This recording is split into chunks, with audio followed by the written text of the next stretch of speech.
Buenos días a todos. Muchas gracias por su presencia en esta inauguración del primer seminario virtual de las bibliotecas de la Cámara de Diputados.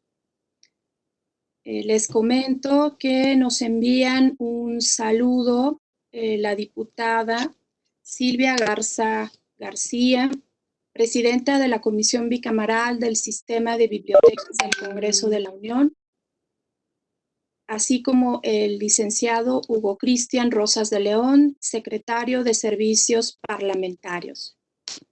Tenemos la presencia y el honor de recibir en esta sesión inaugural a la secretaria general de la Cámara de Diputados, la licenciada Graciela Báez Ricardes. Y pues le agradecemos mucho su apoyo, su presencia, y le damos la palabra para que nos otorgue unas palabras para esta inauguración. Muchas gracias, secretaria. Bienvenidos a todos.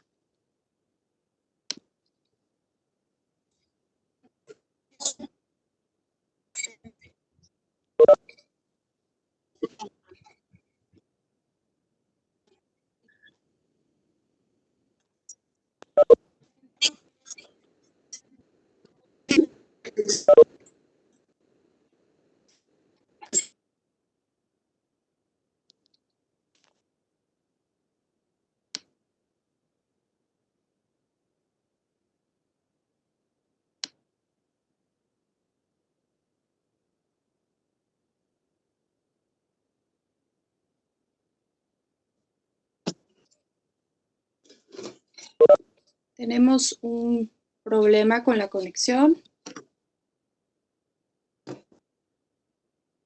Un segundo, por favor.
Esperemos un poco, por favor. La secretaria se está conectando.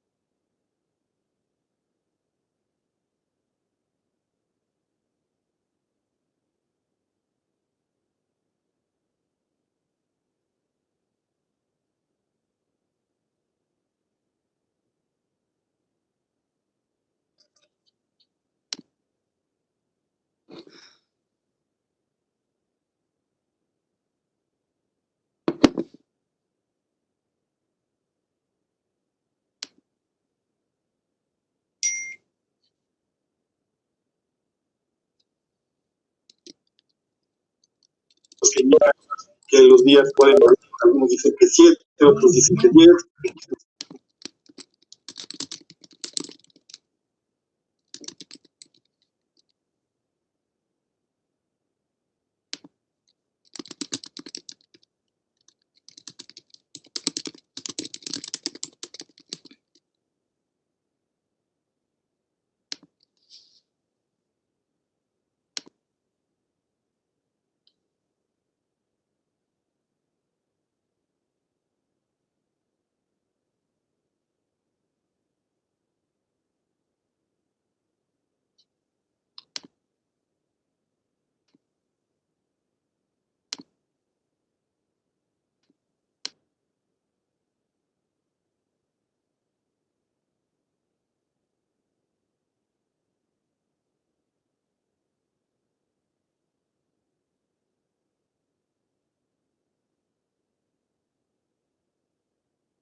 Ya estoy.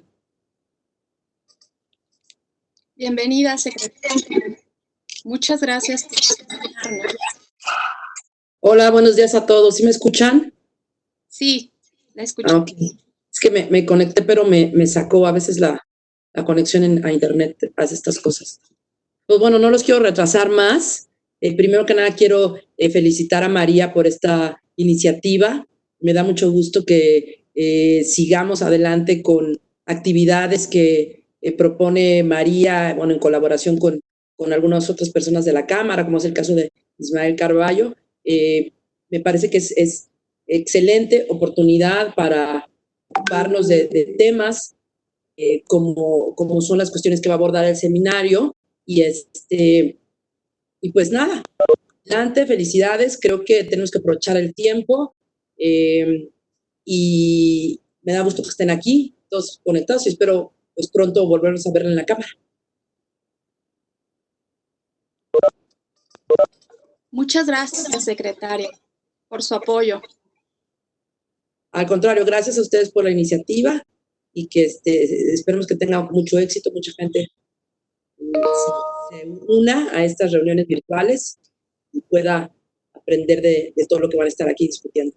Así que pues muchas gracias, mucho gusto y pues adelante. Gracias, secretaria.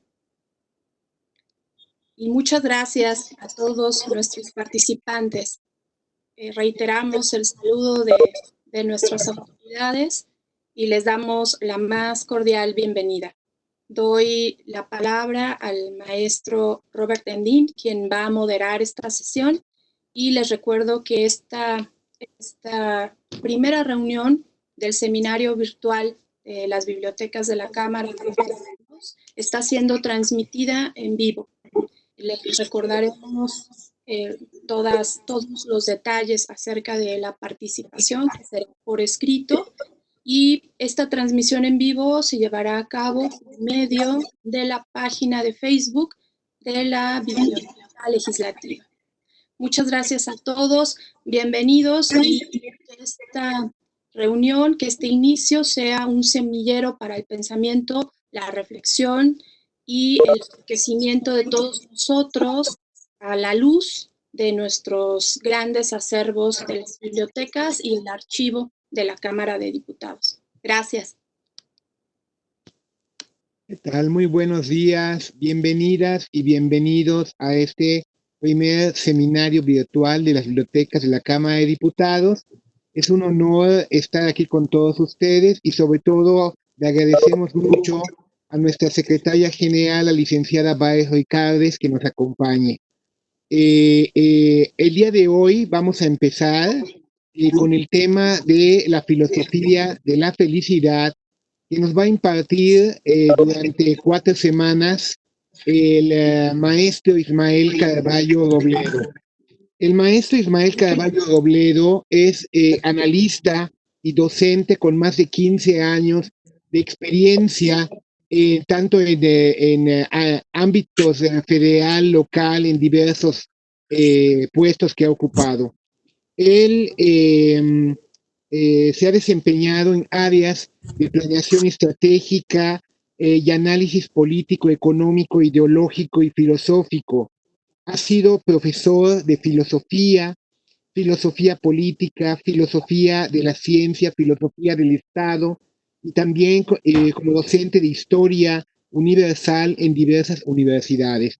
Actualmente es asesor de la Secretaría General de la Cámara de Diputados, 64ª legislatura, y bueno, él también imparte en la Cámara de Diputados la materia de teoría general de la política e historia universal y participa activamente en el espacio cultural San Lázaro. Antes de dar la palabra al maestro Carballo, les quiero pedir, para que funcione bien nuestro seminario, es muy importante que todos los micrófonos estén cerrados, excepto aquel de quien tiene la palabra, en este caso el maestro Carballo. Por favor, les pedimos que tengan cerrados sus micrófonos. Asimismo, la participación para hacer preguntas se va a hacer a través del chat. O sea, no es necesario hacerlo de otra manera. el equipo de moderación que está apoyando este seminario va a tomar nota de las preguntas que se hagan en el chat durante todo el transcurso. Al final de la presentación del día de hoy, y así va a ser en todas las sesiones, pero en la de hoy con el maestro Carballo, le vamos a pasar las preguntas, le vamos a hacer las preguntas de todos, y de esta manera llegaremos al cumplimiento de esta primera sesión de nuestro seminario. Reitero la bienvenida, sean bienvenidas y bienvenidos. Este es un seminario virtual para que todos lo disfrutemos, para que todos aprendamos y sobre todo para que aprovechemos este encierro en el que nos encontramos ahora por las circunstancias que estamos viviendo. Por supuesto, tendrá otro valor cuando pase esta situación de pandemia, pero la idea es sentar una base para que en la Cámara de Diputados, como espacio de reflexión, espacio donde se decide la política pública de nuestro país, brinde la posibilidad de intercambiar ideas y de conocer más sobre nuestra realidad. Muchas gracias y cedo la palabra al maestro Carballo.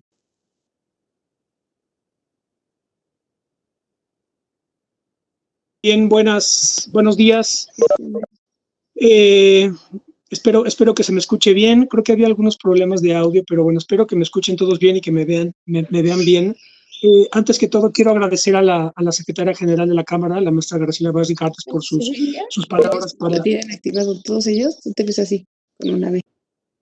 Perdón, algo pasó. Por favor, si cierran los audios, porque se está escuchando a alguien, nada más debemos escuchar al ponente.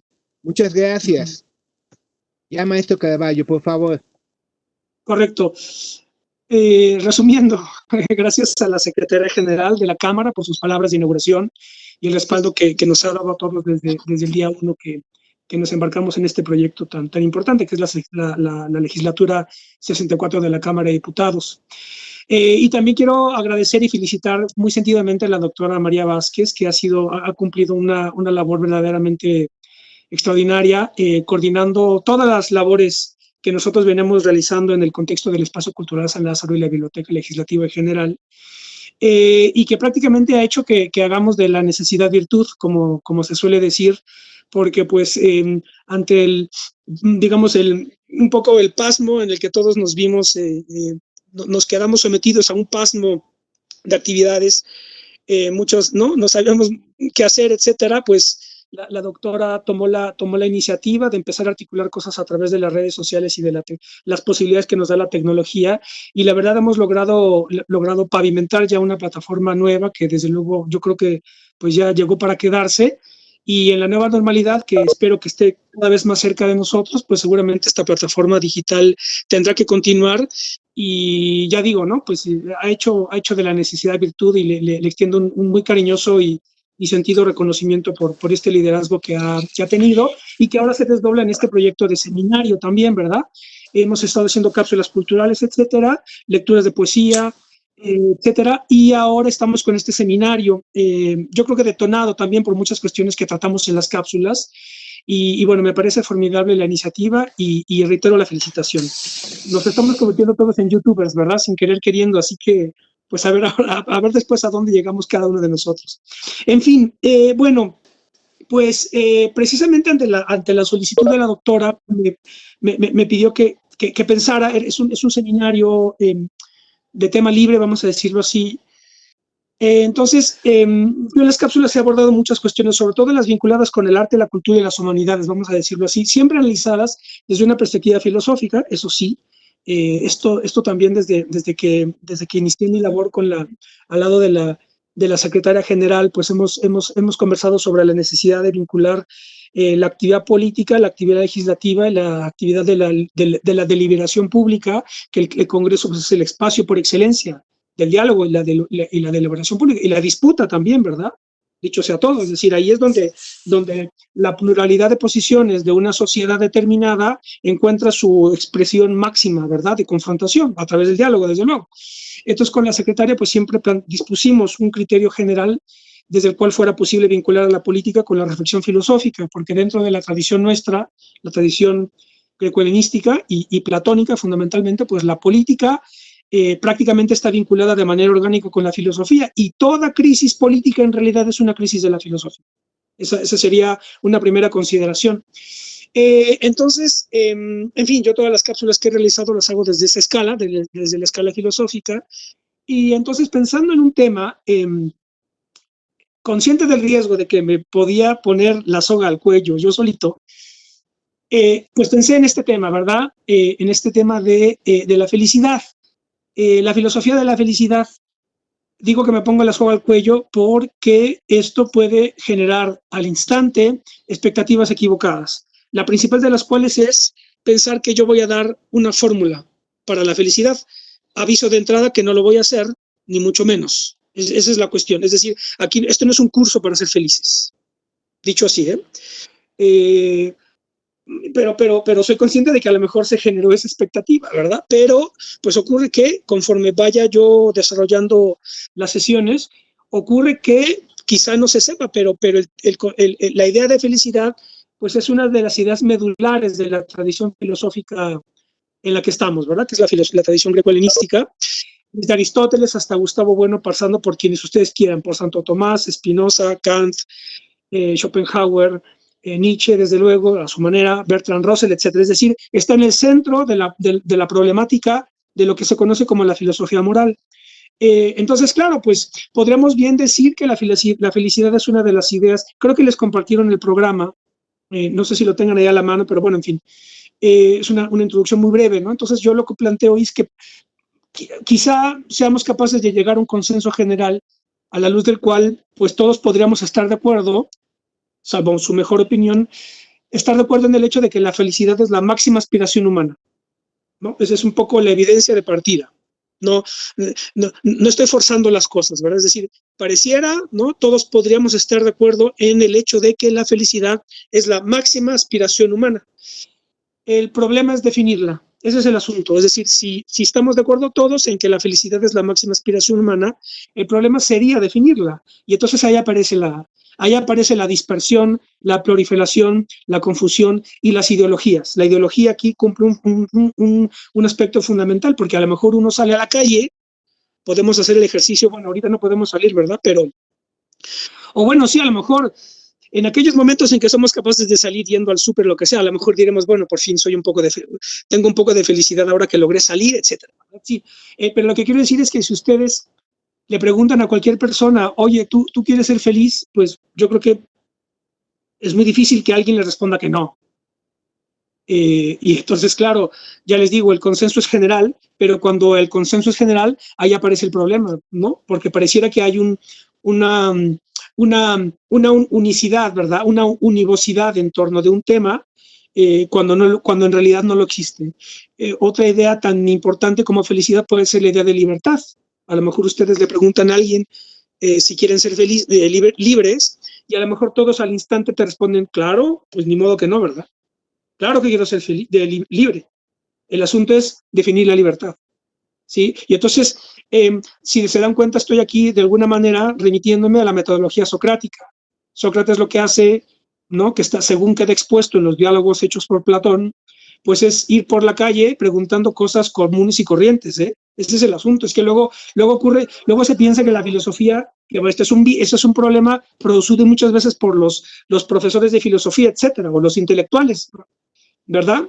Que se montan en esta posición de petulancia y de sabiduría eterna y sublime, y pareciera que la filosofía es algo pues muy lejano a los demás, muy difícil de acceder, etcétera, pero en realidad pues eso va en contra de la tradición histórica, porque Sócrates, los diálogos de Platón son diálogos sobre las cosas más vulgares y cotidianas que ustedes se pueden imaginar. Basta, cómprense los diálogos de Porrúa de Platón y verán que hablan del amor, del pelo, de la basura, de la felicidad, de la tristeza, de la justicia, de la ley, del amor, del erotismo, de la amistad, cosas constitutivas de nuestra vida cotidiana. Entonces, en su origen platónico, socrático-platónico, pues la filosofía trata de nuestra vida, de la vida cotidiana, ¿verdad?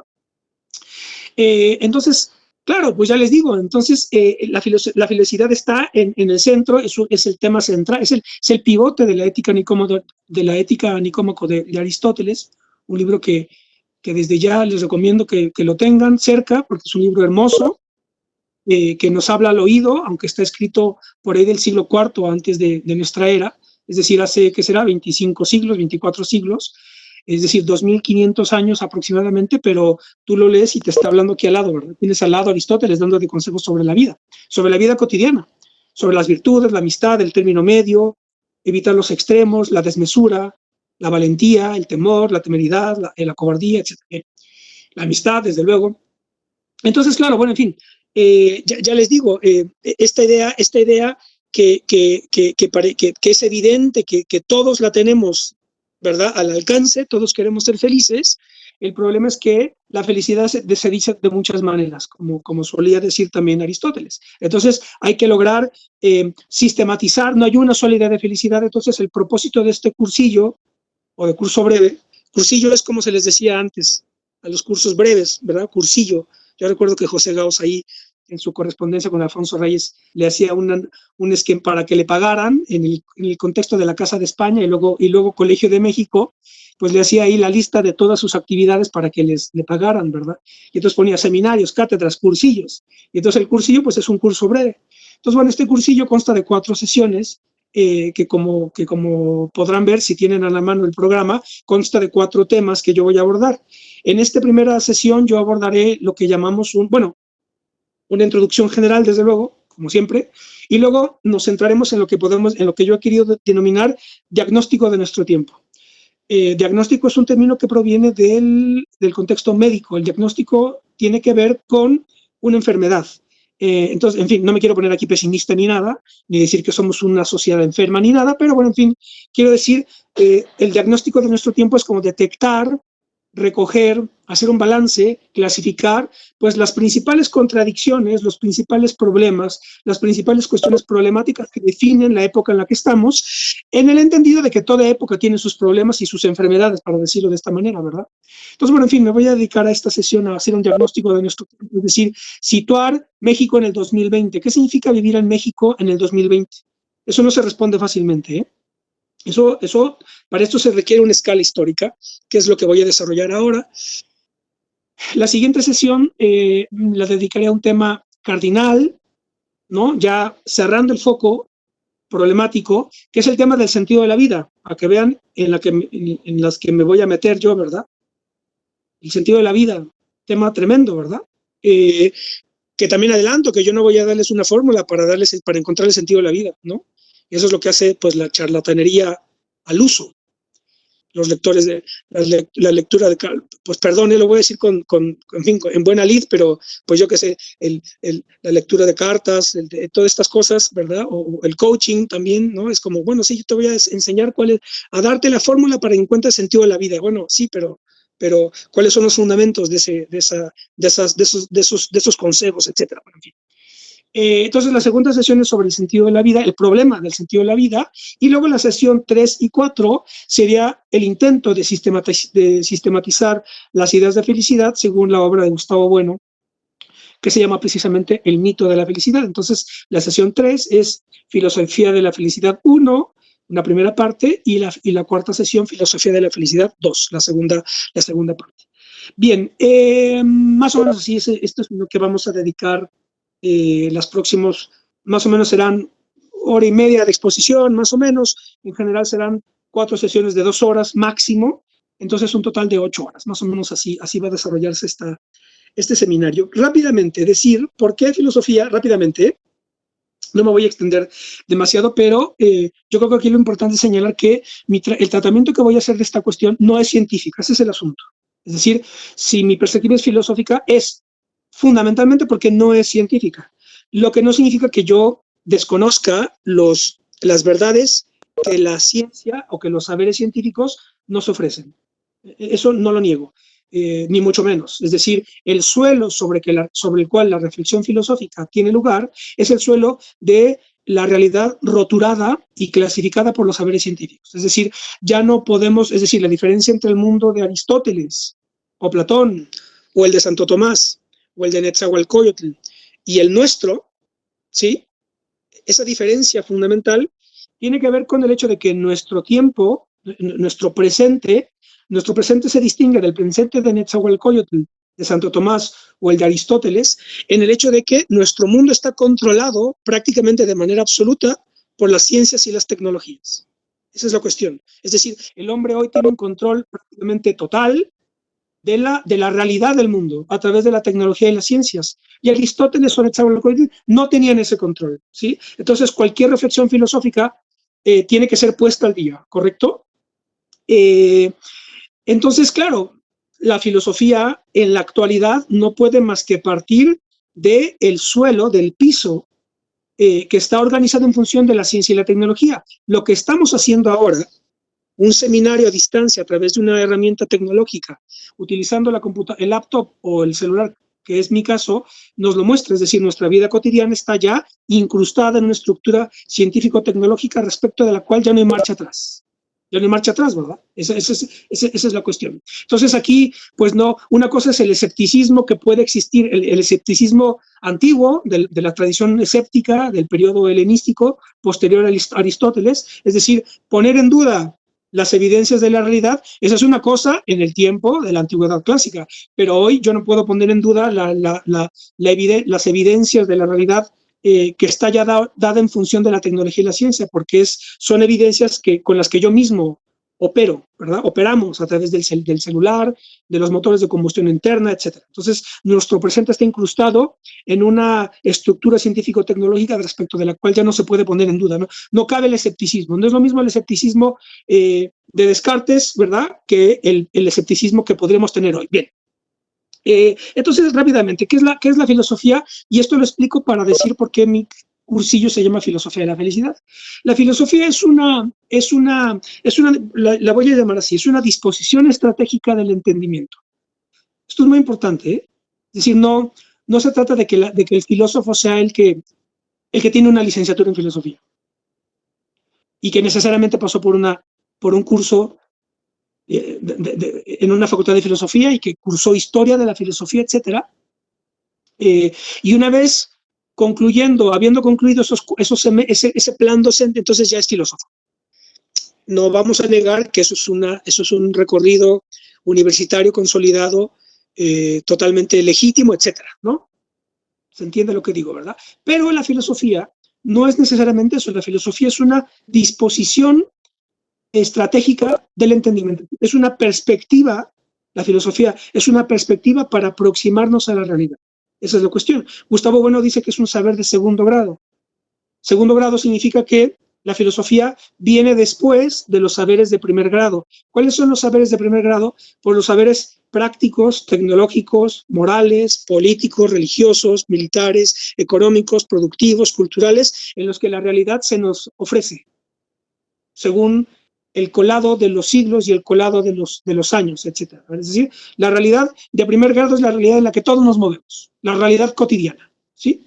La realidad de tomar un taxi, de ir al supermercado, de organizar una familia, de educar a los hijos. Esa es la realidad de primer grado en la que todos estamos, seamos o no, tengamos o no estudios de filosofía o tengamos o no estudios, ¿sí? Esa es la realidad de primer grado. Entonces, la filosofía como saber de segundo grado o como disposición estratégica del entendimiento es una forma que te permite sistematizar y clasificar, o más bien mapear, esa realidad de primer grado y encontrarle una geometría, que es la idea de la filosofía como geometría de las ideas, según la tradición platónica, y es lo que hizo que Platón esté en el centro de la tradición filosófica en sentido estricto. Es decir, el filósofo es el que puede mapear desde una perspectiva, es decir, tomando perspectiva, desde una perspectiva de segundo grado, ¿sí?, o estratégica, puede mapear la realidad y ver cómo se van moviendo la diversidad de planos de la realidad según van siendo conocidas y explicadas por la diversidad de saberes científicos, ¿verdad? Existe el saber médico, el saber químico, el saber físico, el saber geológico, las ingenierías, las tecnologías, la arquitectura, y todos esos saberes pues van organizando prácticamente nuestra realidad. Entonces el filósofo, la filosofía, es la perspectiva de segundo grado que te permite ver eso panorámicamente, ¿sí? Y por tanto digo yo estratégicamente, porque la estrategia es la perspectiva de largo plazo. Y entonces la filosofía es la disciplina de los estrategas, de los directores, ¿sí? Esto es una tesis fundamental. Lejos de que sea una disciplina marginal, la filosofía es la disciplina que tienen que saber, fíjense ustedes a dónde podemos llegar, tienen que saber los directores, los líderes, porque son los que pueden ver el panorama como los generales. Es decir, hay un vínculo estrecho, una analogía, vamos a decirlo así. Hay dos analogías fundamentales del saber filosófico con saberes o prácticas antiguas. La práctica militar, es decir, el general, el estrategos griego, el estrategos es el que sabe ver la marcha general de toda la guerra, ¿sí? Y puede incluir las batallas que son parciales dentro de la guerra general. Y entonces es el estratega, es el que ve el objetivo estratégico de largo plazo, ¿sí? Y la otra analogía muy bonita es la del geógrafo, que es lo que planteó Estrabón en su geografía. Estrabón es el padre de la geografía. Y Estrabón decía que el geógrafo, que es el que hace mapas, es el trabajo del filósofo. Es muy bonito esto, porque el filósofo es el que hace el mapamundi, ¿sí? Por eso, si ustedes se dan cuenta, esta sesión de diagnóstico de nuestro tiempo, de alguna manera lo que yo voy a hacer es un mapamundi, vamos a decirlo así, de nuestro tiempo. Esto lo decían los romanos, ¿no? Que cuando hay anécdotas de que los romanos, los emperadores, cuando mandaban a hacer un mapa, una vez que el cartógrafo hacía el mapa, se lo daba al romano, lo mataban. ¿Por qué lo mataban? Digo, es muy rudo, muy duro esto, pero bueno, en fin, estamos hablando de la antigüedad. ¿Por qué mataba el emperador? ¿Por qué mataba el cartógrafo que le daba el mapa? Pues porque quien hace el mapa controla el mundo. Y entonces no podía saber. Entonces había que eliminarlo porque el mapa se queda el emperador con él. Y entonces el cartógrafo, pues lo eliminaban, tristemente. Menos mal, ya no estamos en esos tiempos. Pero lo importante es entender por qué lo mataban, porque tener el mapa es controlar, ¿sí? Mapear la realidad es controlar, ¿sí? Esto algo también lo decía Balzac de una manera magistral, este hombre tan importante, figura tan importante de la literatura francesa, y un carácter extraordinario, ¿verdad? De una gran influencia. Para mí, Balzac es algo tremendo, porque él en su obra La comedia humana intentó mapear el mundo. Y él decía, yo soy el dueño del mundo porque lo comprendo. Es genial, ¿verdad? Es decir, Balzac fue lo que quiso. Balzac fue a través de la literatura lo que Napoleón a través de la guerra. Napoleón definió el siglo XIX porque lo controló todo, o lo que tuvo a su alcance, ¿correcto? Un poco como Alejandro Magno. Entonces Balzac decía, yo controlo el mundo porque lo comprendo. Entonces toda su obra de la comedia humana, pues, ¿no? Pasajes de la vida cotidiana, pasajes de la vida política, pasajes de la vida del campo, en fin, era toda una serie de novelas o de novela corta, etcétera, en donde hacía una radiografía, un mapamundi de su tiempo. Y entonces Balzac decía, yo lo controlo porque lo comprendo bien. Entonces, claro, la filosofía entonces, pues es esta perspectiva de segundo grado estratégica en la que yo quiero que nos situemos para abordar ahora el tema de la felicidad. La filosofía, ya no me voy a extender en esto, pero la filosofía, para efectos de su estudio, ¿saben? Y cultivo, vamos a decirlo así, normalmente su estudio en facultades, etcétera, aunque no necesariamente, la filosofía tiene, digámoslo así, dos planos principales de configuración. Aquí no me puedo detener porque esto ya nos lleva a otro terreno. La filosofía tiene un plano, vamos a decirlo así, general, como abstracto, que tiene que ver con el estudio de la realidad y de la verdad científica, ¿sí? Como cuestiones generales.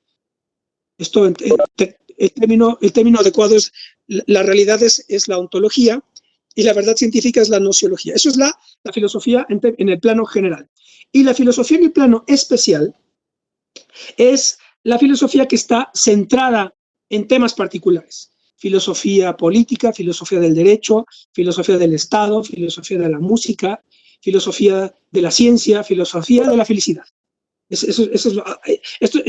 Aquí quiero llegar, es decir, yo voy a hacer una reflexión de tipo filosófico en el plano especial. Vamos a hacer reflexiones sobre un tema central que es la felicidad. Bien.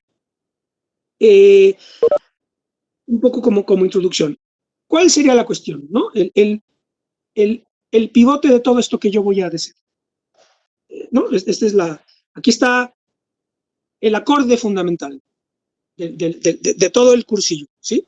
Este es el acorde, ya entra, lo que acabo de hacer fue una introducción, como un preludio, un preámbulo, ¿sí? Pero ahora viene el acorde fundamental, en donde ya ustedes, el auditorio ya se sienta, se planta, se hace para atrás en las butacas, ¿verdad? El acorde fundamental es lo siguiente.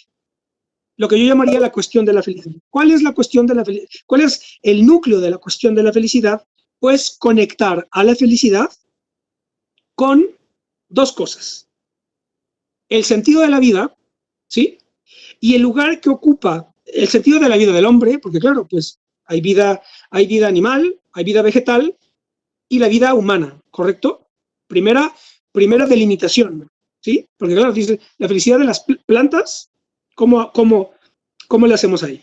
¿Verdad? O la felicidad de los animales, y aquí es todo un tema, esta cuestión, ¿verdad? De la felicidad de los animales, porque por ahí va toda la idea de los derechos de los animales, la defensa de los animales, etcétera, ¿verdad? Es decir, la felicidad de las... Claro, pero hay animales comestibles, no comestibles, ¿verdad? O el ámbito de animales que son mascotas, las que no lo son, ¿verdad? Una vaca no es mascota, ¿verdad?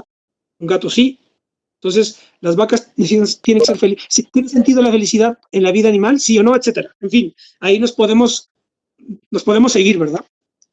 Es todo un tema la ética animal, etcétera. Pero, para efectos de un cursillo, vamos a centrarnos en el ámbito antrópico del hombre, es decir, la cuestión de la felicidad, descartamos vida vegetal y vida animal y nos centramos en la felicidad del hombre. Entonces, la cuestión de la felicidad como problema filosófico, ¿sí? Como problema filosófico, es decir, para que tenga el estatuto de poder ser analizado filosóficamente, ¿sí? Tiene que ver con el sentido de la vida del hombre y el lugar, atención con esto, y el lugar que el hombre ocupa en la jerarquía del universo. Solamente así, es decir, si somos capaces de situarnos en esa perspectiva, entonces le podemos dar el estatuto y el rango filosófico a un tema como el de la felicidad, ¿sí? Que no se reduzca a lo que ahora voy a explicar. Que lo que ocurre ahora es que esto se reduce, ahora explico a qué se reduce. Y se reduce de una manera mundial, es decir, todos están, de alguna manera, ya les digo, pareciera que la felicidad es la máxima aspiración humana. Esa es la evidencia, es el consenso de partida, ¿no? ¿Quién no quiere ser feliz? Pues nadie, todos lo quieren ser. El problema es definirla. Ok, si la vamos a definir elevándola a un rango, a un estatuto filosófico, entonces tenemos que ser capaces de disponer la idea de felicidad en función del sentido de la vida del hombre y el lugar que el hombre ocupa en la estructura del universo. Para que vean que el tema, no por nada, está en el centro de la tradición filosófica, porque esto implica compromisos antropológicos, teológicos, ontológicos, en el sentido de que la ontología tiene que ver con la realidad, qué es la realidad y cómo funciona, cómo está organizada. Bien. Entonces, habiendo dicho esto, el acorde central es ¿verdad? Si nosotros somos capaces de decir, por eso yo les dije que no soy capaz, porque es un problema, es decir, yo les voy a dar la fórmula para encontrar el sentido a la vida, a su vida, y además les voy a decir cuál es el papel que el hombre, ocupa en la jerarquía del universo. Pues, ¿quién va a ser capaz de hacer eso? Pues, algún charlatán sí, ¿verdad? Pero esto no, esto es un riguroso ensayo filosófico. Bien. Claro, habiendo dicho esto, podríamos entonces decir que la felicidad es la principal idea fuerza de nuestro tiempo, que es un poco la evidencia de partida. Es decir, si ustedes le preguntan a alguien oye, ¿tú qué quieres ser? Es muy difícil, yo creo, hagan el ejercicio. Que alguien les diga, mi objetivo de la vida es que México viva en una verdadera democracia.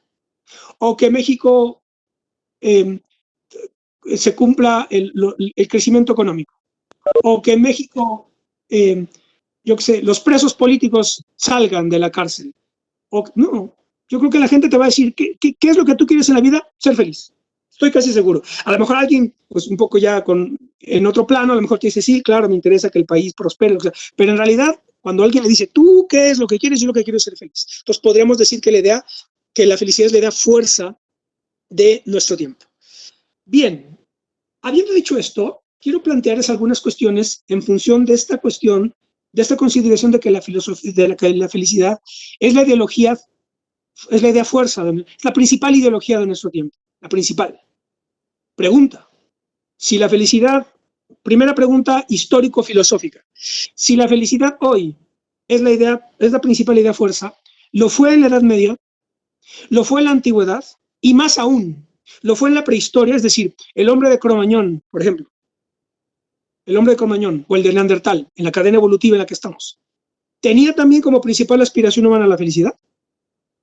Pues, primera cuestión fundamental, ¿verdad?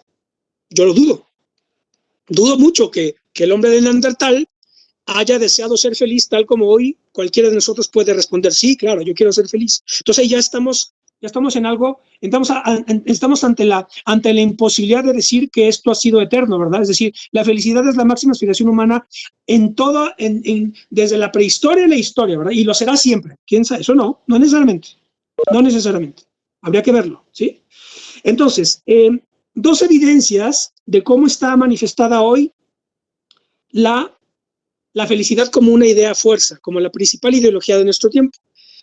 El primero son las encuestas mundiales de felicidad, ¿no? Hay una nota aquí dice lo siguiente, se las voy a leer, dice, somos los mexicanos más felices que nunca, según esta encuesta realizada por el INEGI. Entonces aquí, quienes redactan esta nota y el propio INEGI dicen, la felicidad ya sabemos qué es, se supone, entonces vamos a medirla, ¿no? Ya, eso es uno de los vicios, voy a decirlo así, de las ciencias sociales, ¿verdad? Es cuantificarlo todo, ¿sí? Claro, ¿cómo cuantificas la felicidad? Es como, vamos a cuantificar el amor. Pues no, es que el tratamiento del amor o de la felicidad no puede ser científico, porque es un problema filosófico, ese es el asunto, ¿verdad? ¿Cómo mides el amor? ¿No? En función de, yo amo a mi mujer en función del nivel de quincena que le doy, ¿no? Entonces, o al revés, mi esposo me ama en función de la quincena que le doy, claro. Esto es la tradición, pero como ahora ya estamos en paridad de género, pues, en fin, ya ese cálculo es más difícil, ¿verdad? Nos amamos mutuamente en función de la paridad que hay en torno de los gastos. En fin, es ¿cómo mides eso? Pero bueno, en fin, son intentos que hace aquí el INEGI, ¿verdad? No vamos a discutir ahorita esto. Y entonces dice la nota, hay un consenso generalizado, fíjense ustedes, de que para saber cómo le va a un país no son suficientes las estadísticas con factores económicos. Por eso el INEGI realiza 2 veces al año una encuesta que tiene como objetivo conocer el sentir subjetivo. Primer problema. Claro, el sentimiento, la subjetividad, lo que yo pienso, ¿verdad?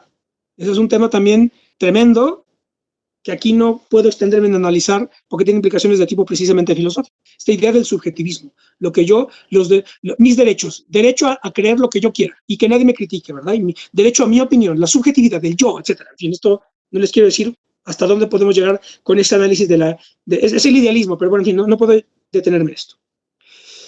Entonces, dice la encuesta, señala que dice 8.4 ha sido el promedio de satisfacción con la vida para enero de 2019. 2 décimas de punto más que los 8.2 conseguidos en enero de 2018. Es decir, esto parece el análisis del promedio de bateo de la Liga de Béisbol, ¿verdad? No, que luego yo nunca entiendo eso, es muy cosa de Estados Unidos, que dice, claro, el bateador X tiene un promedio de bateo de 4.4, yo ni idea qué significa eso, supongo que cuántos hits o lo que sea, ¿no? Entonces, bueno, bien, aquí están diciendo, claro, vamos mejor porque hubo un crecimiento del 0.2% del índice de felicidad, entonces vamos mejorando, etc. Entonces, nos ofrece una tabla y entonces dice, cuadro 1, satisfacción por dominios específicos durante enero, promedio de escala de 0 a 10, y entonces dice, claro, los dominios, los criterios para medir la felicidad del 0 a 10, pero claro, ese de 0 a 10 otra vez empezamos como, es una cosa estimativa, ¿verdad? O sea, ¿qué es un 8? ¿Y qué es el 7.5? Y si el 7.5 siempre sube a 8, ¿verdad? O 7.5 baja a 7, para efectos estadísticos. A mí es un problema, ¿se dan cuenta? Para efectos de medir la felicidad. O 7.65, 7.7, lo subo a 8, en fin. Entonces, dicen, los criterios son relaciones personales, y entonces dice, en enero de 2018, 8.6, y en enero de 2019, 8.8, o sea que ahí vamos mejorando. Actividad o ocupación, 8.5, 8.6. Vivienda, estado de salud, logros en la vida, perspectivas a futuro, nivel de vida, vecindario, tiempo libre, ciudad, país, seguridad ciudadana. Bien, es decir, desde luego que todos estos rubros son, es decir, no estoy impugnando yo la fertilidad que puede tener estos rubros para medir cosas a escala sociológica, ¿verdad? Ahora bien, que esto nos dé un índice de felicidad es lo que ya está por comprobarse. Es lo que ya está por comprobarse, ¿no? O como se dice, esto prueba demasiado, ¿verdad? Y entonces continúa y nos ofrece otra. Luego dice, claro, hace una clasificación de esto por edad y sexo, etc. En fin. ejercicios estadísticos, ¿no? Y luego, y entonces, claro, te ponen aquí un poco como que desglosan la metodología. Dicen, claro, dominios de satisfacción, los rubros que ya acabo de mencionar. Y entonces dice, claro, insatisfecho de 0 a 4, poco satisfecho de 5 a 6, moderadamente satisfecho de 7 a 8 y satisfecho de 9 a 10. Y entonces así compara, ¿no? Está aquí especificando la metodología. Y entonces hay 1.3, 1.4, 2.5, etc. En fin, ¿no? Esta cuestión de la estadística. Entonces, bueno, en fin, esto nos puede dar, ya les digo, es como un termómetro sociológico de un cierto nivel de impresiones subjetivas que dificultan de todo punto poder tener un criterio sistemático y objetivo de lo que es la felicidad. Y la problemática en la que está implicado esto es que esto no tiene un tratamiento científico, ese es el asunto. Es decir, no puede ser medido científicamente como tú puedes medir la capacidad de aceleración de un motor de combustión interna. Es decir, ¿no? Eso sí lo puedes medir perfectamente bien. Es decir, pues este automóvil de generación X, ¿verdad?, con un motor de 4 cilindros, lo que ustedes quieran, pues, ¿verdad?, llega en 3 segundos, alcanza la velocidad en pruebas, piloto, llega a 120 kilómetros por hora en 3 segundos, ¿verdad? Ah, muy bien. Este nuevo prototipo de motor que tiene estos dispositivos tecnológicos, pues resulta que llega a la misma velocidad en 2.5 segundos. Y entonces ahí es evidente que tú puedes verificar, ah, mira, pues aquí hay un progreso, literalmente, ¿verdad? El progreso es paramétrico. Esta idea del progreso en sentido abstracto, cuando dicen, yo soy progresista, la gente se suele decir, yo soy progresista. Claro, pero es que el progreso es un problema, es una idea. El progreso es una idea. El progreso tú tienes que darle parámetros. Entonces, claro, ¿el progreso en qué? En velocidad de un automóvil, yo qué sé, tienes que dar parámetros, ¿correcto? O, por ejemplo, en la edad de mortalidad generacional, a lo mejor la edad de mortalidad en los 20 del siglo XX o en la década de los 30, pues era de tal. Hoy la expectativa de vida aumenta, ¿verdad? Entonces ahí eso lo puedes medir, ¿verdad? Por número de muertes. Pero el progreso en general, en abstracto, eso ya es más complicado, ¿verdad? Es una ideología, precisamente. Bien. Entonces, esto por cuanto a la encuesta nacional de felicidad, y esto lleva a cuestiones verdaderamente escandalosas, porque yo he visto ahí cuando artículos, ¿verdad?, en la prensa, etcétera, cuando dicen, el hombre más feliz del mundo, hagan ustedes el favor. Háganme el favor ustedes. Es decir, claro, pues a lo mejor estas encuestas está bien, ¿no? Te dan un pulso, pero el pulso no es de la felicidad, el pulso es a lo mejor, pues, más específico, ¿verdad? ¿No? Es como nivel de viviendas construidas. Entonces, no es tanto la felicidad, sino te dice cuánta vivienda construida hay, ¿verdad?, con 2 o 3 baños, etcétera. Es un poco todo el trabajo extraordinario que hace el INEGI, desde luego. Pero ya cuando dices, vamos a medir felicidad, entonces ya se vuelve un problema. Porque con estas cuestiones llegamos a pensar que es posible absurdos como aquel según el cual es posible decir que existe el hombre más feliz del mundo. Y esto yo lo leí en un artículo del País, el periódico este español, que decía, claro, un artículo, el hombre más feliz del mundo. Entonces, pues sí, es un francés que creo que vive en el Tíbet, y entonces, claro, te sacan así unas fotos del señor ahí, viendo el horizonte, todo relajado, etcétera. En fin, una cosa totalmente ridícula, ¿no? Ideología, literalmente es ideología basura esto. Lo siento, pero es así. Es ideología basura. Esto de el hombre más feliz del mundo. ¿Qué me quieres decir tú con eso? ¿Cómo que el hombre más? ¿Cómo me mides eso, por favor? Claro, entonces está en el Tíbet, meditando, entonces esto se vincula con las cuestiones de, claro, el desarrollo espiritual, en fin, ahí empiezan las ideologías, ¿verdad?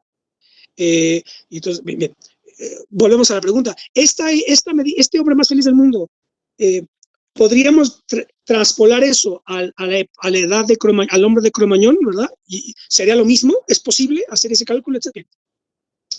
Y esto está el otro ejemplo, pues, para que vean cómo está el mundo, el otro ejemplo de esta ideología de la felicidad es la del Instituto Coca-Cola de la Felicidad.